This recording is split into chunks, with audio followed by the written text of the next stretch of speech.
सिद्धि की शादी के बाद वो ससुराल चली जाती है। पीछे रह जाती है भाभी रानी। सिद्धि के ससुराल जाते ही भाभी कहती है, अरे वाह जी वाह, सारे कपड़े मेरे।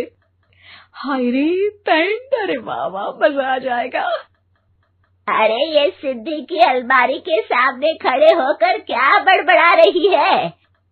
जाकर देख मेहमानों को विदाई की मिठाई मिली कि नहीं। अब हाँ माँ जी, क्यों नहीं, लेकिन पहले कपड़े तो बदल लूं। अब रानी आ जाती है सिद्धि के उन कपड़ों में जो वो ससुराल जाने से पहले घर छोड़ जाती है। अरे रानी, कुछ दिन रुक जाती। अरे ये तो सिद्धि बिटिया को मैंने ही दिया था, बड़ा ही फबता था उस पर, तुझ पर तो कुछ खास नहीं लग रहा। अब वो ना मेरे सारे कपड़े गीले थे तो सोचा पहन लूं। वैसे भी सिद्धि को कौन सा भी पुराने आउटडेटेड कपड़ों को पहनना है। वैसे भी ये सूट तो मैंने तभी पहना था, वैसे खास है भी नहीं ये। हाँ ठीक है, लेकिन ना मेरी सिद्धि पर तो जमता था। सारे मेहमान चले जाते हैं और सिद्धि ससुराल से मायके पहली बार आती है। अपना घर, अपना कमरा, अपनी अलमारी। ये बोलकर जैसे ही सिद्धि अलमारी खोलती है तो सामने उसके कपड़ों की जगह कुछ और ही रखा होता है। माँ, जरा कमरे में तो आना। सास और रानी वहां पहुंच जाते हैं। रानी ने पहनी होती है सिद्धि की जींस और टी शर्ट। अरे भाभी, ये क्या? ये तो मेरी बड़ी ही महंगी टी शर्ट है, इसे आपने घर में क्यों पहनी है? अरे बहुत मिलती है दीदी ये चौक की मार्केट में, 150 में।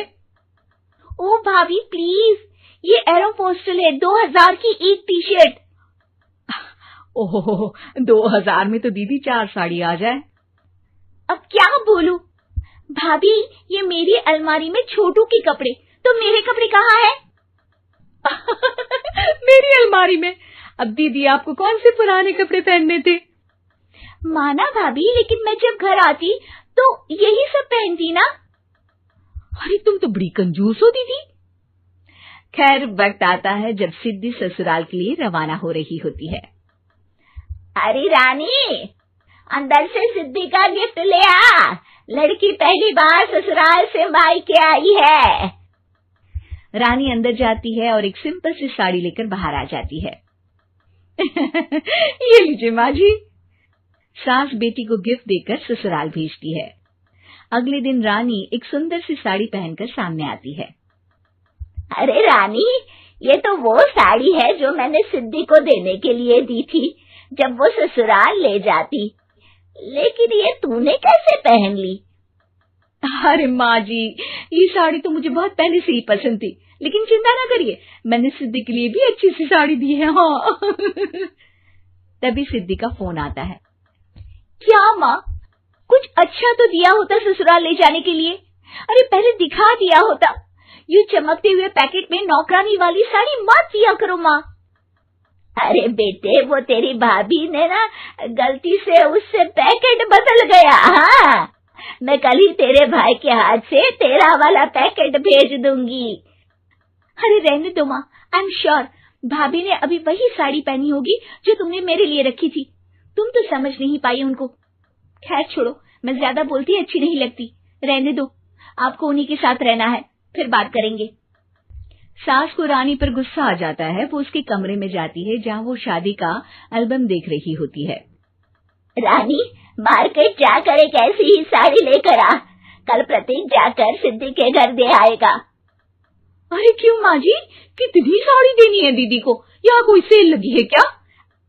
अरे चुप कर, मेरे बेटी के हिस्से की साड़ी खुद पहन ली, अब ज्यादा ज्ञान बांट रही है।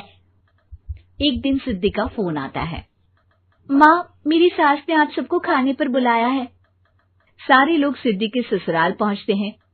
खाना खाकर वो लोग निकल रहे होते हैं कि सिद्धि की सास सभी को गिफ्ट देती है। अरे बहन जी, बेटी के घर का खाना खा लिया, यही बहुत है जो आप ऊपर से गिफ्ट भी दे रही है।